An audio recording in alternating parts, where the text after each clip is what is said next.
Have you ever had a conversation with a native English speaker and suddenly you realize you are thinking so hard about grammar rules that you completely forget what you wanted to say? Oh, I think every language learner knows that exact feeling. Your brain just freezes and you sound like a robot reading a textbook. Hello, everyone, and welcome back to Daily English Loop. I am Lisa. And I am Alex. Welcome back, everybody. If you are tired of sounding like a textbook and you want to start sounding like a real, natural human being, you are in the perfect place today. Yes, we are so thrilled to have you here. Alex, you are looking very relaxed today. Did you do something fun this weekend? I actually did. I went hiking in the mountains with my dog Barnaby. We walked for miles and it was so peaceful. Now I feel completely refreshed and ready to tackle a really big topic. How about you, Lisa? I had a very cozy weekend. I stayed inside, drank a lot of hot peppermint tea, and watched a few classic English movies. It was perfect. And those movies actually got me thinking about today's topic. That is a perfect transition. Today we are answering the ultimate language question. How do you speak English like a native speaker? It is the golden dream for every language learner. Everyone wants to sound perfectly fluent. But Alex, what does sounding like a native actually mean? Does it mean speaking perfectly with zero mistakes? Absolutely not. That is the biggest myth in language learning. Native speakers are not perfect. Sounding like a native means speaking smoothly, communicating clearly, and feeling comfortable. It does not mean perfection. I love that. Comfort over perfection. But before we share our absolute best tips for achieving that natural sound, we have a very small favor to ask our incredible community. That is right. If you enjoy hanging out with us and improving your English every week, please take 1 second to click that subscribe button for Daily English Loop. And if you are excited to sound more natural today, give this video a big thumbs up. It truly helps our channel grow and reach more amazing students just like you. And don't forget to share this episode with your language exchange partners so you can practice these tips together. Thank you guys so much. Okay, Lisa, let's dive in. What is step number 1? Step number 1 is the foundation of everything. Listen, listen, listen. Listen. It sounds so simple, but it is so powerful. What exactly should our listeners be listening to? Everything. Listen to English music, watch movies with English subtitles, and listen to conversational podcasts exactly like this one. But what are they listening for? Are they just listening for new vocabulary words? Not just vocabulary. You need to listen to the music of the language. Listen to how native speakers connect their words together. Listen to the rhythm. Ah, yes. For example, a textbook says, "How are you doing?" But a native speaker might say, "How's it going?" or "What's up?" Exactly. When you listen to a lot of real English, your brain starts to collect those natural sounds and phrases automatically. Okay, so step 1 is massive amounts of listening. What is step number 2, Lisa? Step number 2 is a mental shift. You must stop being afraid of making mistakes. This is so crucial. Fear is the enemy of fluency. When you are terrified of using the wrong grammar tense, you freeze. Think about a toddler learning how to walk. Do they stand up, take one step, fall down, and say, "Well, I guess I'm never walking again"? Of course not. They fall down 100 times, but they keep getting back up. Language is the exact same way. You have to stumble over your words to get better. Native speakers make mistakes all the time. We use the wrong tense, we forget words, we say and It is completely human. So the goal is communication, not perfection. If the other person understands you, you win. Okay, let's move to tip number 3. Tip number 3 is to learn language chunks instead of single vocabulary words. Language chunks. I love that. What is a chunk? A chunk is a group of words that always go together. Instead of memorizing the word nice, the word to, and the word meet, you memorize the entire block. Nice to meet you. That makes speaking so much faster. You don't have to build the sentence in your brain word by word. You just pull the whole chunk out of your memory. Exactly. Take it easy. Have a good one. No worries. These are all chunks. Native speakers use them constantly. Memorizing chunks makes your English sound incredibly smooth and fluid. Okay, what is tip number 4? Tip number 4 is about pronunciation. Focus on clarity, but do not obsess over having a perfect accent. Yes, this is such a relief for many students. There is no such thing as one correct English accent. Right. Someone from Texas sounds totally different from someone in London or someone in Sydney, Australia, but they are all native speakers.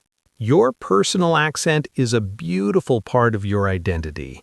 You do not need to sound like a Hollywood actor to be fluent. Just focus on pronouncing the difficult sounds clearly enough so that people understand you. Don't stress about perfection. Okay, tip number 5 is a fun one. It is all about slang. Oh, slang. Slang is the secret code of native speakers. It is the informal language we use with our friends. Right. Instead of saying, I am very relaxed, you might say, I'm just chillin'. Or instead of saying, that is excellent, you say, that is awesome. Slang makes you sound very current and modern. But there's a big warning label on slang, right, Lisa? Yes. Warning! Do not use slang in formal situations. If you are in a job interview or talking to a police officer, do not say, "What's up, dude?" That would be a disaster. Save the slang for casual chats with friends. Okay, moving on to tip number 6. Tip number 6 is challenging, but it will change your life. You must start thinking in English. Thinking in English. That sounds really difficult for beginners. How do you stop translating in your head?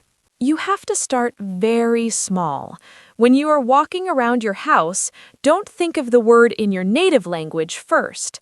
Look at the object and just think the English word. Table, window, coffee. Oh, I see. You're building a direct bridge from the object straight to the English word, skipping the translation step entirely. Exactly. And then try thinking simple thoughts. I am hungry. It is raining. The less you translate, the faster you will speak. That is a brilliant exercise. Okay, tip number 7 is one of my favorites. Imitate native speakers. Imitate? You mean like an actor? Yes, be an actor. When you watch a movie or listen to this podcast, pause the audio and try to repeat the sentence exactly the way I said it. Oh, you mean copying the emotion, the speed, and the melody of the voice. Exactly. Don't just read the words, perform the words. It trains your mouth muscles to move in new ways. I love that. It makes practicing feel like a fun game. Okay, tip number 8 might surprise our listeners. What is it? Tip number 8 is use filler words. Use filler words? Wait, didn't our English teachers tell us not to use those? Words like and like?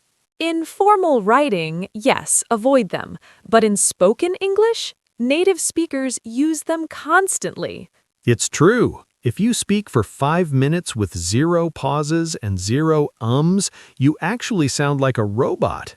Filler words like you know, well, and actually give your brain a split second to think about the next vocabulary word without stopping the conversation.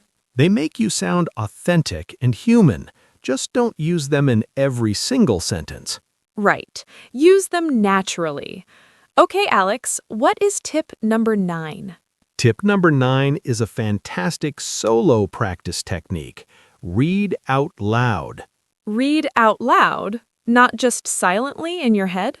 Exactly. Grab an English news article or a book and read the words out loud in your room. Why is that so helpful? Because it forces your mouth to physically form the English sounds without the stress of having to think of the grammar yourself. The words are already there. It is a pure pronunciation and rhythm workout. That is a great low-pressure way to practice. And finally, Lisa, bring us home with tip number 10. Tip number 10 is the most important one of all. Be patient and be consistent. Patience and consistency. Fluency is not a race. It is a marathon. Exactly. You are not going to sound like a native speaker overnight. It takes time to build those language pathways in your brain. You have to celebrate the tiny victories. If you learned one new slang word today, that is a victory. And consistency means practicing a little bit every single day. 10 minutes of focused practice every day is vastly better than 3 hours once a week. Small steps every day will take you to the top of the mountain. Well, Lisa, we just gave our listeners an absolute goldmine of tips. We really did. We covered listening, making mistakes, learning chunks, ignoring perfect accents, using slang, thinking in English, Imitating actors, using filler words, reading out loud, and staying patient. That is a masterclass in natural English. I feel so inspired right now. Me too, and we know that our listeners can achieve this. It just takes time and a positive attitude. Absolutely. Now, before we say goodbye, we want to hear from you guys. It is your turn to practice. Yes, please scroll down to the comment section right now. We want you to answer this question. What is one natural English chunk or slang word you use all the time? Do you say, "What's up"? Do you say, "No worries"? Tell us your favorite phrase in the comments. We love reading them. It is the perfect way to practice typing and thinking in English today. And if you found these 10 tips helpful, please make sure to subscribe to Daily English Loop and give this video a big thumbs up. Share it with your friends who are also trying to sound more natural. Let's build this amazing community together. Thank you all so incredibly much for spending your time with us today. Keep practicing, keep making mistakes, and keep smiling. You guys are doing great. We will see you in the next episode. Bye for now. Bye, everyone!